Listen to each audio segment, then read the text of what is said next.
дар толори хурди иттифоқи касаба ҷанбасти солонаи кумитаи иттифоқи касабаи кормандони фарҳанг, иттилоот, варзиш ва сайёҳии вилояти Суғд доир гардид. Дар ҷаласаи пленуми кумита муовини аввали раиси шӯрои иттифоқҳои касабаи вилояти Суғд, раисони иттифоқҳои касабаи ташкилотҳои алоҳида, кормандони дастгоҳҳои кумита ширкат доштанд. Сароғоз Фотима Каримова, раиси кумитаи иттифоқи касабаи кормандони фарҳанг, иттилоот, варзиш ва сайёҳии вилояти Суғд аз бурду бохти 12 моҳи соли 2020 ҳарф зад. таъкид шуд ки кумитаи вилоятӣ дар давраи ҳисоботӣ бо назардошти иҷроиши вазифагузориҳои пленум ва раёсати кумита амал намуда истодааст.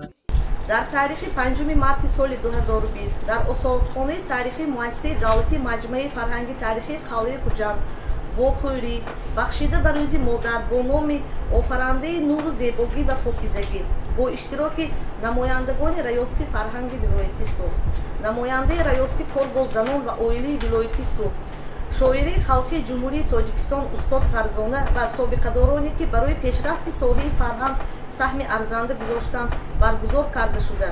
Аз тарафи кумитаи вилоятӣ аъзоёни фаъоли иттифоқи касаба бо ифтихорнома ва тӯҳфаҳои хотиравӣ қадрдонӣ гардиданд. Фотима Каримова, раиси кумитаи иттифоқи касабаи кормандони фарҳанг, иттилоот, варзиш ва сайёҳии вилояти Суғд таъкид дошт ки риояи қонунгузории ҷумҳурии Тоҷикистон оид ба меҳнат, ҳифзи ҳуқуқи манфиатҳои иҷтимоиву иқтисодӣ ва меҳнатии кормандон, тарзи дуруст пур кардани дафтарчаҳои меҳнатӣ ҳавасмандгардонӣ, истифодаи маблағҳои 1,4% суғуртаи давлатии иҷтимоӣ дар ташкилоту муассисаҳо маслиҳатҳои ҳуқуқӣ дода шудааст.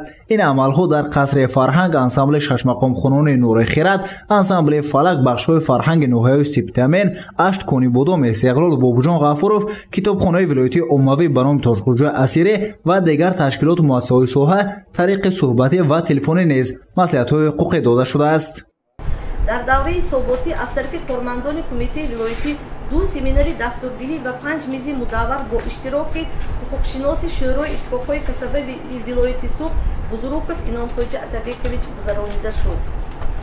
дар ҳамкорӣ бо агентии шуғли аҳолӣ ва меҳнат қайди шартномаҳои коллективии муассисаи ташкилотҳои соҳаи фарҳангу иттилоот санҷида шуда 43 ташкилоту муассисаҳои муҳдати шартномааш гузашта ва ба қайд намонда огоҳонида шуда дар ташкилотҳо, муассисаҳо ва корхонаҳо раванди таъсиси ташкилоти иттифоқи касабаро сифатан баланд бардошта аҳамияти бастани шартномаҳои коллективӣ фаҳмонида шуд.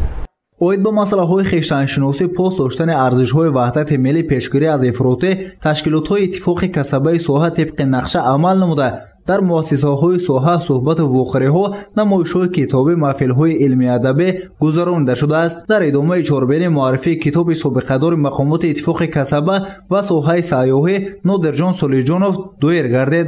гуфта шуд ки дар китоб оид ба масъалаҳои вобаста ба ҳамкориҳои дуҷонибаи Тоҷикистон бо мамлакатҳои хориҷӣ ва инкишофи сайёҳии байналмилалӣ ва дохилӣ мавод ҷамъоварӣ шудааст. бо вазифагузориҳо дар соли 2020 чорабинии ҷанббастии солонаи кумитаи иттифоқи касабаи кормандони фарҳанг, иттилоот, варзиш ва сайёҳии вилояти Суғд ба итмом расид.